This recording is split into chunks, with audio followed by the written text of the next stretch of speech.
kualitas suara yang lebih baik. Terima kasih.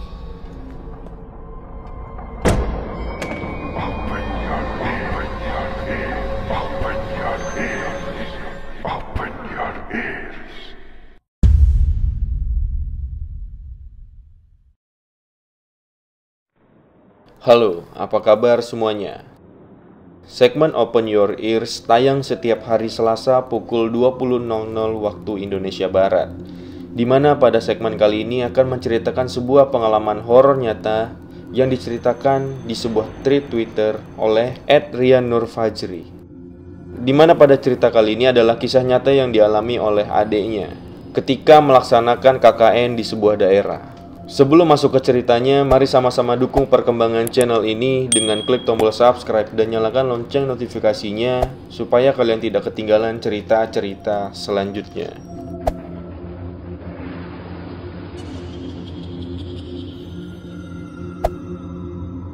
Sekali lagi, kalian tidak perlu mencari tahu daerah dan pelakunya. Percaya atau tidak, itu hak masing-masing. Part 2. Sari, lu tidur di tengah ya. Buat cowok-cowok yang lain, kita tidur puterin anak cewek. Jangan ada yang mikir macem-macem. Kita di sini harus saling jaga. Perintah Aldi kepada yang lain. Bang, badan gue lemes banget, ucap Sari. Iya Sar, sekarang istirahat ya. Lu tidur biar stamina lu pulih lagi. Iya bang. Besok kalau belum terlalu pulih, lu tetap di sini aja Sar. Pipit, temenin Sari ya. Berani kan? Siap bang. Udah, semuanya tidur, jangan lupa doa, agar tenang. Yang namanya desa dengan lingkup wilayah yang kecil, cerita ataupun kejadian apapun akan mudah menyebar. Pada saat kegiatan KKN dengan warga, ada saja pertanyaan-pertanyaan yang terlontar untuk Aldi seperti kejadian Sari yang kesurupan. Entah bagaimana caranya warga lain bisa tahu. Aldi tidak mau berpikiran negatif karena tidak mau mencari masalah. Di saat Aldi dan yang lain sedang bekerja bakti, membersihkan desa, tiba-tiba Aldi dikagetkan dengan teriakan dari jauh. Bang Aldi. Suara yang tidak asing, ternyata itu adalah suara Pipit yang tergesa-gesa menghampiri Aldi dan yang lainnya. Bang, Sari bang. Pelan-pelan. Kenapa Sari Pit? Sari Belum sampai Pipit bicara, Aldi langsung menutup mulutnya. Bukan tanpa alasan Aldi melakukan hal itu. Dia tidak mau merepotkan warga yang lain dengan adanya kejadian ini. Ayo kita ke rumah, jangan di sini ngomongnya Pit, bisik Aldi. Yang lain tolong diteruskan ya, gua mau ke rumah dulu sebentar, perintah Aldi ke yang lain. Di perjalanan menuju rumah, Pipit bercerita kalau Sari tiba-tiba saja duduk. Gua kan lagi nonton TV bang, Sari tiduran di samping gua, tiba-tiba dia bangun bang. Gua takut, ucap Pipit yang gemetar. Duduk doang kan Pit? Gak ada yang aneh? Bang, kalau gak ada yang aneh, gua gak akan nyamperin lu kesini. Gua teleponin lu tapi gak diangkat-angkat. Oh iya, HP gua taruh di kamar Pit, lupa ke bawah. Emang aneh gimana Pit? Pas bangun Sari langsung seperti kemayu bang. Dia mainin rambutnya dan bergumam. Bergumam? Iya bang, kayak lagi nyanyi tapi gumam gitu loh bang. Iya gua paham, mudah-mudahan Sari gak apa-apa. Sesampainya di rumah, Aldi dan Pipit kaget karena Sari tidak ada di tempat tidurnya. Loh Pit, Sari mana? Tadi pas gue keluar masih di sini bang. Sumpah gue gak bohong. Karena panik, mereka berdua mencari Sari ke seluruh rumah. Sari ditemukan dan dia sedang berada di pinggir jendela kamarnya menatap keluar. Aldi sudah paham apa yang terjadi karena dia merasakan hawa yang cukup pengap di kamar itu. Aldi dan Pipit menghampiri Sari. Sari. Aldi menepuk pundak Sari. Namun Sari tidak menoleh sedikit pun. Tatapannya masih tertuju keluar kamar. Sar, sadar lu Sar, lu ngapain di sini? Tanya Aldi. Sari menoleh dan inilah yang membuat Aldi serta Pipit kaget dan ketakutan. Pada saat menoleh, Aldi melihat mata Sari yang semuanya memutih dan mukanya pucat. Astagfirullah Sari. Pipit, cepat panggil Pak Sobari. Iya bang. Pit, tolong pelan-pelan aja, panggilnya jangan sampai yang lain tahu ya. Iya bang, please jaga Sari ya bang, gue takut. Iya Pit, udah sana cepetan. Sembari menunggu Pak Sobari datang, Aldi mencoba membawa Sari ke ruang TV dengan cara menarik tangannya namun ditahan oleh Sari. Sar, ke bawah yuk, jangan di sini. Tiba-tiba tatapan Sari menjadi tajam. Tatapan seperti orang yang dendam. "Sari, nyebut Sar, jangan diturutin Sar." Aldi mulai gemetaran. Walaupun di depan teman-temannya dia terlihat tegar, namun sebenarnya Aldi mengaku dia pun takut. Namun karena harus ada orang yang bisa menenangkan, terpaksa Aldi tahan rasa takutnya. Aldi mencoba menarik tubuh Sari, namun sia-sia karena badan Sari tiba-tiba saja berat sekali. Mungkin makhluk yang di dalam tubuhnya membuat kekuatan Sari menjadi berlipat ganda. "Sari, tolong sadar Sar, kasihan sama teman-teman yang lain." Sari menjawab, namun suara berbeda. "Kamu jangan ikut campur, dasar manusia hina." Jantung Aldi tiba-tiba berdetak kencang mendengar jawaban Sari. Suaranya pun Aldi tidak mengenalinya.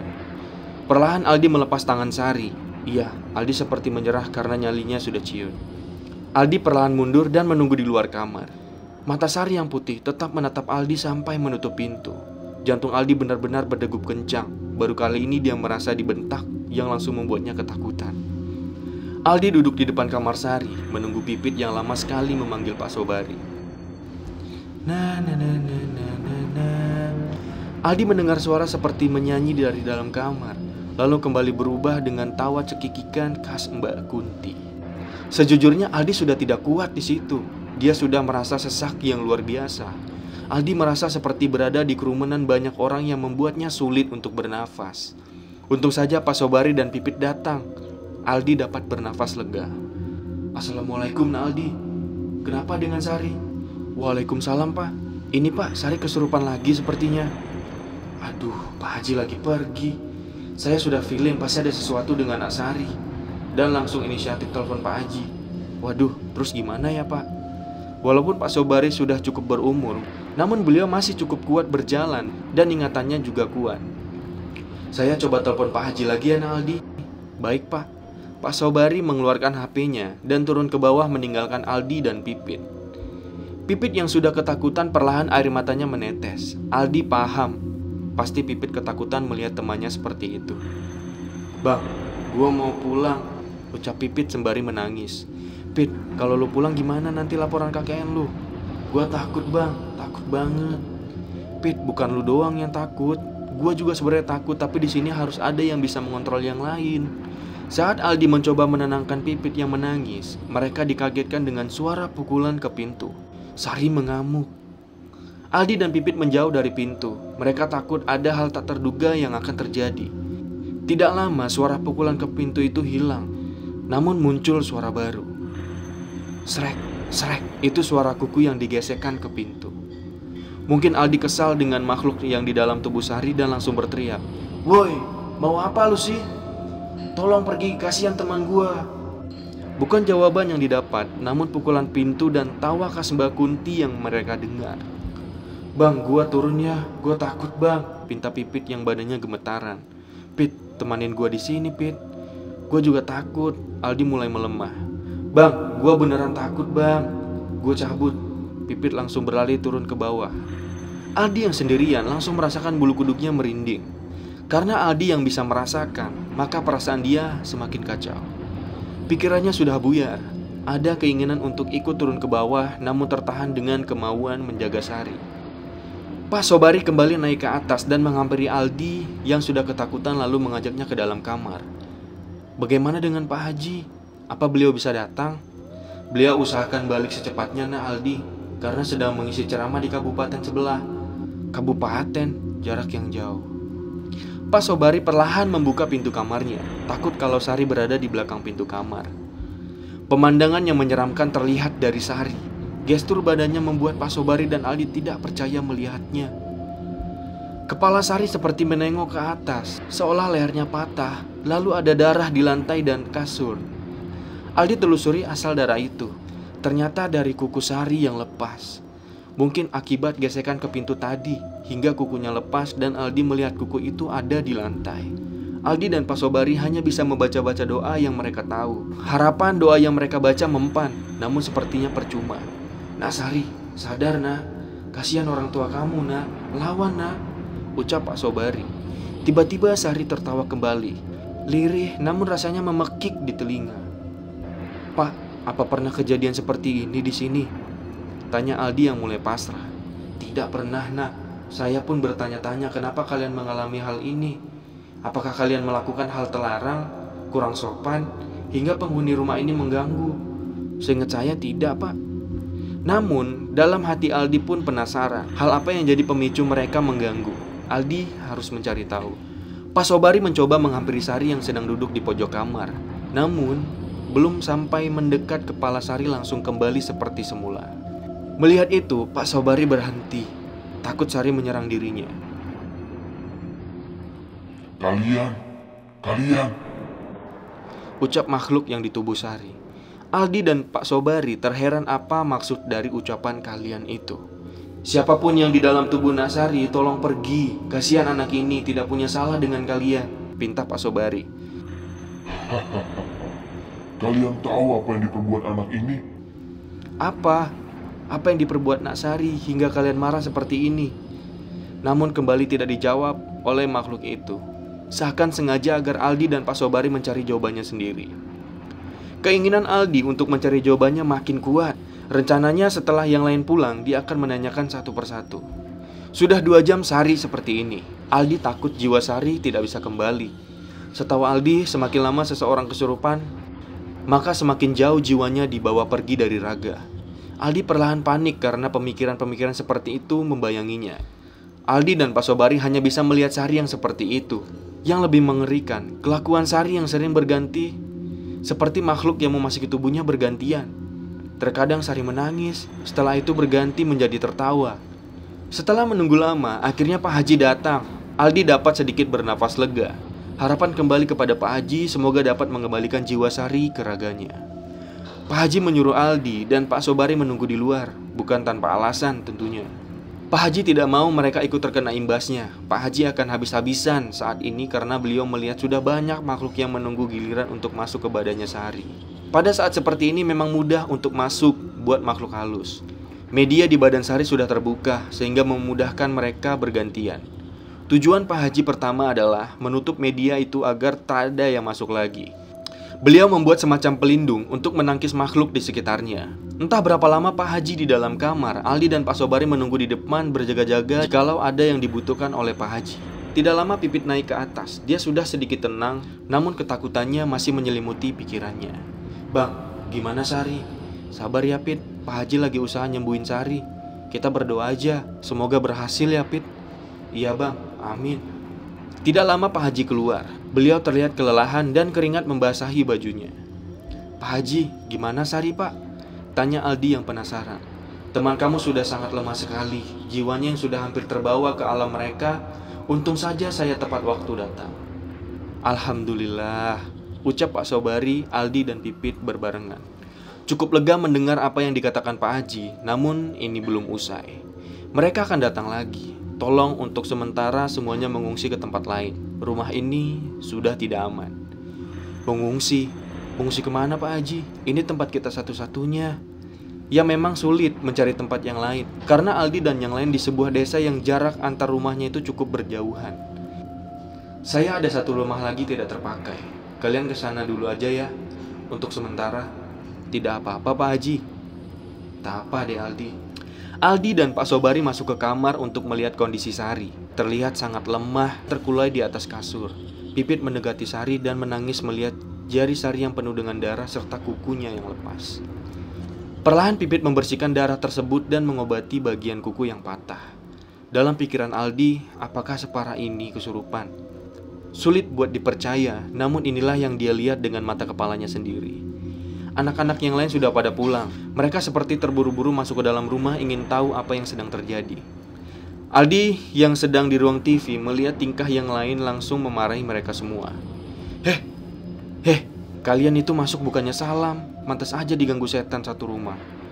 Melihat Aldi yang marah, mereka semua langsung diam dan saling menyalahkan. Yang tadinya ingin melihat Sari langsung diurungkan dan masuk ke kamar masing-masing. Lah, Rin, capek nggak? Tanya Aldi. Lumayan sih bang, kenapa emangnya? Abang mau minta bantu masak nanti, tapi kalau capek biar abang aja yang masak. Oh bang, gak apa-apa, kita bantu kok. Kalau abang yang masak, nanti malah gak ada yang makan lagi. Hehehe. Ucap Lela sambil tertawa meledek. Dasar, ya udah kalian bersih-bersih dulu sana, habis itu turun ya. Abang tunggu di sini. Oke bang, ucap Lela dan Riana berbarengan. Bentar, kalian jangan ganggu si Sari dulu ya. Dia istirahat dulu. Iya bang. Sebelum Pak Haji pulang, beliau membuat sebuah pagar gaib di sekitar rumah agar tidak ada makhluk yang bisa masuk ke dalam rumah. Ya memang, malam itu semuanya dapat tidur dengan tenang. Syukur Sari pun juga bisa beristirahat tanpa gangguan. Riana dan Lela nanti suapin Sari ya. Kasihan dia belum makan, takutnya kenapa-napa lagi. Oke bang.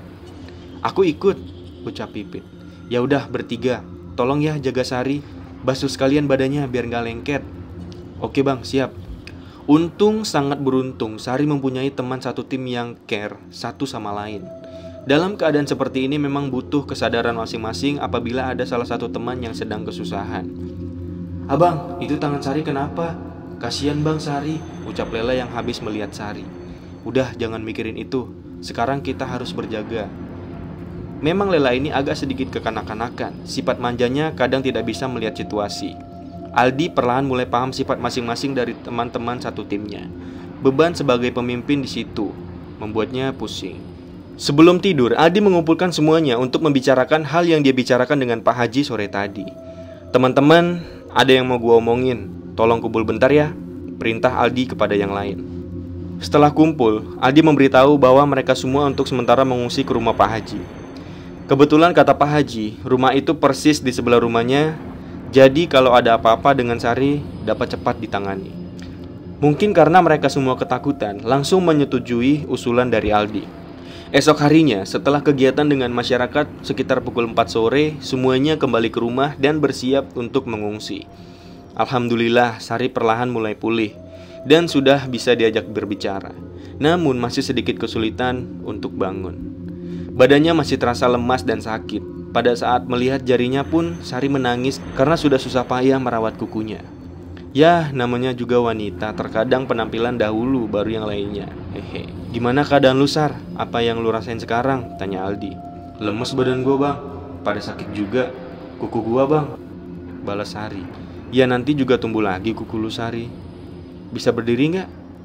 Sari mencoba berdiri namun sedikit kesulitan. Sakit kepala gua bang, keluh Sari. Ya namanya juga badan lu habis dihantam sama banyak makhluk Sar. Jelaslah kalau pusing. Maaf ya jadi ngerepotin kalian semua. Udah jangan dibahas lagi. Sekarang lu coba jalan karena kita mau ngungsi Sar. Hah? Ngungsi kemana bang? Tanya Sari yang heran. Rumah Pak Haji Sar. Udah ikut aja. Sari merasa tidak enak dengan teman-temannya yang lain. Harusnya dia ikut kegiatan KKN namun malah seperti ini jadinya.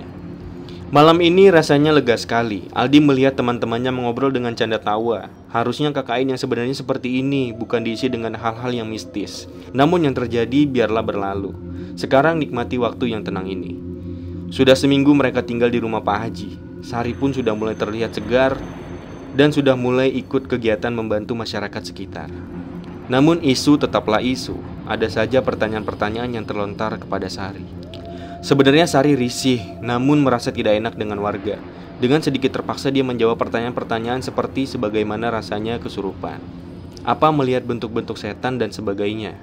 Aldi yang mengetahui hal itu pun hanya bisa menasihati Sari untuk sabar menghadapinya.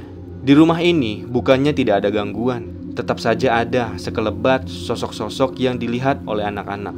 Yusak yang notabene-nya pendiam pun sekarang sudah mulai ikut vokal akibat mendengar suara tangisan di belakang pintu kamar mandi. Jam 3 pagi Yusak kebangun. Rasa ingin buang air kecil tidak bisa lagi dia tahan. Dengan rasa malas dia bangun dan berlari kecil ke kamar mandi, takut tidak bisa lagi menahannya. Belum sampai pintu kamar mandi, dia mendengar suara samar-samar tangisan. Yusak berhenti sejenak, memastikan apa yang dia dengar itu benar-benar tangisan atau bukan. Karena waktu masih pukul 3 pagi, hanya diisi bunyi-bunyi binatang malam, maka tangisan itu pun makin lama makin terdengar jelas. Yusak mencoba meyakinkan dirinya mungkin itu halusinasi. Namun semakin dekat dengan kamar mandi, suara tangisan itu makin jelas. Tepat di depan pintu kamar mandi Yusak berhenti. Ternyata asal suara itu berasal dari dalam kamar mandi itu. Yusak sudah ragu-ragu untuk masuk, namun rasa ingin buang air kecil tidak bisa ditahan. Yusak kembali mencoba meyakinkan dirinya asal suara itu. Dia mendekatkan kupingnya ke pintu kamar mandi yang terbuat dari kayu itu. Seketika bulu kuduknya merinding. Iya, itu dari dalam sana. Yusak makin ragu. Persetan dengan setan, gue udah gak tahan lagi, gumam Yusak dari dalam hati. Dia paksa masuk dan langsung buang air kecil dengan mata tertutup. Bukan berarti dia gak merinding, tapi kebutuhan ini yang memaksa dia untuk berani. Ternyata suara itu hilang saat Yusak masuk. Memang terkadang harus ada hal yang memaksa kita untuk berani sebagai perlawanan kepada makhluk halus. Itu hanya salah satu dari kejadian di rumah Pak Haji. Cipto yang sifatnya selalu penasaran pun mengalami hal yang tidak mengenakan sampai terbawa ke mimpinya. Kebetulan malam itu dia sedang menelpon kekasihnya. Maklum, ditinggal sebulan membuat rasa rindunya memuncak. Dia menelpon di halaman depan rumah. Di situ terdapat pohon mangga yang dibawahnya dibuatkan sebuah balai untuk duduk-duduk. Kalau beramai-ramai memang cukup enak tempatnya. Namun kalau sendiri seperti uji nyali. Di saat sedang asik-asiknya menelpon, ada satu buah yang jatuh persis di depan Cipto. Namun dia tidak mikir yang aneh-aneh. Selanjutnya Cipto merasa seperti ada yang melempar pasir ke arah kepalanya. Sadar akan hal itu, Cipto usap-usap rambutnya. Awalnya dia pikir itu adalah kerjaan salah satu temannya. Namun saat menoleh ke belakang tidak ada siapa-siapa sama sekali. Kalaupun ada pasti terdengar suara jalan atau larinya oleh Cipto. Perasaannya mulai tidak enak. Seketika langsung Cipto merinding. Padahal hawanya pun biasa aja, gak dingin. Untuk kedua kalinya Cipto dilempar pasir. Dia usap kembali rambutnya dan menoleh ke atas. Saat itu juga dia melihat dengan jelas Mbak Kunti tertawa dan terbang persis di atas kepala Cipto. Tanpa aba-aba dia pun langsung masuk ke dalam rumah. Aldi yang melihat Cipto seperti itu heran. "Lu kenapa toh? Kayak orang yang ketakutan gitu. Diputusin lu ya?" "Enak aja." Napasnya Cipto terdengar engap. "Lah terus ngapa? Gue lagi teleponan di balai depan. Ada yang ngelempar gue pakai pasir. Terus pas gue lihat ke atas pohonnya ternyata kuntilanak bang," jawab Cipto dengan muka pucat. "Makanya jangan sendirian toh." "Batu sih," jawab Aldi sembari menertawai Cipto yang ketakutan. Awalnya Aldi berencana memberitahu Pak Haji, namun dia urungkan karena menurutnya hal tersebut tidak terlalu mengganggu yang lain. Satu kesalahan yang Aldi buat hari ini cukup fatal, bahkan sangat fatal. Dia mengizinkan Sari untuk keluar dari rumah untuk pergi ke warung membeli telur. Memang awalnya Aldi tidak mengizinkan, namun Sari sendiri yang memaksa. Mungkin dia merasa tidak enak setelah minggu lalu selalu merepotkan teman-teman yang lainnya. Ternyata niat Sari hari ini adalah salah besar. Kejadian tak terduga kembali terjadi. Sari pergi ke warung berdua dengan Radit. Mungkin saja saat berjalan ke warung mengobrol sekadarnya, yang membuat Sari lebih banyak diamnya. Saat sampai di warung, Radit yang masuk ke dalam sementara Sari menunggu di luar. Saat Radit selesai membeli telur, dia keluar dan Sari sudah tidak ada di sana. Radit yang panik kemudian mencari Sari di sekitar namun tidak menemui keberadaan Sari. Dia tanya ke warga sekitar yang sedang duduk di situ. Katanya mereka melihat Sari pergi ke sana, yaitu jalan ke arah rumah pertama. Ia rumah peninggalan orang Jepang tersebut. Radit makin panik. Dia ingin menyusul Sari ke sana, namun di satu sisi dia pun tidak berani. Akhirnya dia putuskan untuk memanggil teman-temannya di rumah Pak Haji. Dengan tergesa-gesa, Radit masuk ke dalam rumah. Teman-temannya sedang asik mengobrol dan ada yang sedang menonton TV juga. Bang Aldi," panggil Radit. "Loh Dit, kenapa teriak-teriak? Sari mana Dit?" jawab Dimas. "Bang Aldi di mana Dim? Cepetan." Gak tahu mau kemana sendirian," jawab Dimas. "Mampus, mati gua." Radit pun makin panik. "Kenapa sih Dit?" tanya Cipto. Kali ini semua terfokus ke Radit yang terlihat ketakutan dan gelisah. Mereka bertanya-tanya kemana Sari. "Radit, Sari mana? Kok dia gak sama lu?" tanya Pipit. "Pit, Sari." Nafas Radit terputus. "Iya, kenapa Sari Dit? Jangan bikin kita semua panik deh." "Sari hilang Pit, gua gak tahu dia kemana. Pas gua keluar dari warung, Sari sudah gak ada," jawab Radit yang makin ketakutan. "Ya Allah Radit, lu gimana sih? Kok bisa gak lihat Sari pergi?" jawab Riana yang kesal. Sekarang semuanya berkumpul di halaman depan rumah. Dimas menelpon Aldi untuk segera pulang karena tidak ada yang berani keluar tanpa Aldi. "Gua tanya-tanya ke orang-orang yang lagi duduk dekat situ. Katanya mereka lihat Sari ke arah rumah," ucap Radit. "Hah? Rumah mana Dit?" "Sini. Jangan bilang rumah yang pertama," jawab Pipit yang kesal. Radit hanya bisa terdiam. Dia tidak berani untuk menjawabnya. "Ya udah gini aja, sekarang kita ke sana. Kemungkinan besar Sari kesurupan lagi," ucap Dimas. "Terus yang cewek-cewek gimana nih?" "Kalian cewek-cewek di sini aja ya, biar kalian aman," pinta Dimas. Awalnya anak-anak yang cewek tidak setuju, namun setelah Dimas marah, mereka pun menerimanya. "Kita samper Pak Haji dulu toh," Yusak teleponin terus Bang Aldi ya, ucap Dimas. Sayangnya malam itu Pak Haji belum pulang. Beliau memang sering mengisi pengajian di daerah atau desa lain, maka jarang ada di rumahnya. Tanpa Pak Haji, mereka jalan menuju rumah pertama. Aldi yang sudah bisa ditelepon pun mengusulkan untuk bertemu di sana. Kebetulan Aldi sedang bersama Pak Sobari yang ikut rapat di balai warga setempat. Setelah sampai di depan rumah pertama, Dimas dan yang lain tidak bisa masuk ke dalam karena kunci rumah tersebut dipegang oleh Aldi. Tak lama Aldi dan Pak Sobari pun sampai. Namun ada saja kendalanya. Ayo bang masuk, pinta Dimas. Kuncinya mana? Gak di bawah, jawab Aldi. Loh, kan abang yang pegang. Kirain di bawah, balas Cipto. Ya gak mungkin lah gua bawa-bawa. Gua juga lupa ngasih taunya lagi. Akhirnya Yusak dan Cipto kembali ke rumah Pak Haji untuk mengambil kunci. Sungguh malam ini sangatlah berat. Sembari menunggu Cipto dan Yusak mengambil kunci, Dimas, Aldi, dan Pak Sobari memutari rumah tersebut. Mereka bertanya-tanya, apa mungkin Sari bisa masuk ke dalam? Karena semua pintu terkunci. Namun Aldi pun masih ragu dengan hal ini. Coba dicek-cek jendela juga, ya takutnya ada yang belum terkunci, pinta Pak Sobari. Baik Pak, kalian yakin nak Sari kesini? Saya tanya ke warga yang dekat dengan warung, katanya Sari berjalan ke arah sini Pak, jawab Radit. Bisa saja memang Sari kesini, namun semua pintu dan jendela tertutup rapat. Lalu kemana lagi ya kira-kira, jawab Pak Sobari. Aldi, Dimas, dan Radit pun tidak bisa menjawab karena mereka pun tidak tahu kemana Sari. Bang, tiba-tiba Dimas memanggil. Kenapa Dim? Itu. Tangan Dimas menunjuk ke arah jendela lantai 2. Apaan Dim? Gak ada apa-apa. Gue lihat bayangan lewat bang, ucap Dimas. Aldi tidak menjawab karena ternyata dia pun merasakan hal itu juga. Aldi pada saat memeriksa dari jendela dapur dan melihat ke dalam, dia melihat sekelebat bayangan putih mengenakan baju zaman dahulu. Namun dia diam saja, tidak ingin membuat yang lain takut. Ternyata memang bukan dia saja. Astagfirullah. Astagfirullah. Tiba-tiba Pak Sobari mengagetkan semuanya. Kenapa Pak? Tanya Aldi. Barusan ada tangan di pundak saya, terus saya pegang. Kan kirain ranting atau apa. Tapi pas kepegang, itu saya ngerasain kuku dan kulitnya kasar banget, jawab Pak Sobari. Ya ampun. Baiklah, hawa semakin panas. Padahal mereka di luar, namun bawaannya seperti tidak ada angin sama sekali. Tidak lama, Yusak dan Cipto datang. Aldi langsung mengambil kuncinya dan membuka pintu rumah. Pintu pun terbuka perlahan. Aldi menyalakan lampu di lantai bawah dan yang lain mencari Sari di sekitar lantai bawah namun tidak menemukan Sari. Coba lantai 2, ucap Pak Sobari. Aldi memimpin di depan dengan satu senter mencari tombol lampu. Setelah menyala, Aldi langsung tertuju ke kamar Sari yang sedikit terbuka. Entah kenapa Aldi feelingnya mengatakan Sari ada di dalam sana. Saat mendekat ke pintu kamarnya, Aldi samar-samar mendengar suara cewek. Suara itu seperti suara Sari. Aldi mempercepat langkahnya. Dia yakin kalau itu Sari di dalam kamarnya. Brak! Aldi mendorong pintu itu dengan keras. Iya, itu Sari. Ya ampun, Sari. Aldi mendekati Sari yang melingkup di atas kasurnya. Namun Sari sepertinya dalam keadaan tidak sadarkan diri. Dia kembali mengalami kesurupan. Matanya kembali memutih dan mengeluarkan kata-kata yang Aldi tidak mengerti. Tiris, Tiris, ucap Sari pelan sembari menggigil.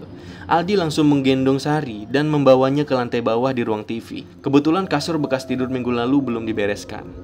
Perlahan Aldi membawa turun dibantu oleh Yusak dan Dimas. Sementara Aldi menuntun langkah di tangga agar tidak terjatuh. Sari, Sari. Aldi menepuk pipi Sari. Namun tetap saja tidak sadarkan diri. Tangannya pun mulai mengepal. Lalu Sari pun bersambung di part 3. Nantikan cerita selanjutnya di part 3. Karena di sana akan terbuka penyebab dari semua ini terjadi. Nah, itu adalah pengalaman dan cerita dari adik Rian Nur Fajri. Masih ada lanjutan dari cerita ini. Nantikan di video berikutnya. Dan buat kalian yang punya cerita serupa bisa mengirimkan ceritanya melalui DM Instagram ataupun Twitter di @nzl316project. Terima kasih telah mendengarkan cerita ini sampai habis. Tekan like kalau kalian suka dengan ceritanya. Sekali lagi jangan lupa klik tombol subscribe dan nyalakan lonceng notifikasinya. Terima kasih telah menonton video ini. Tetap jaga kesehatan dan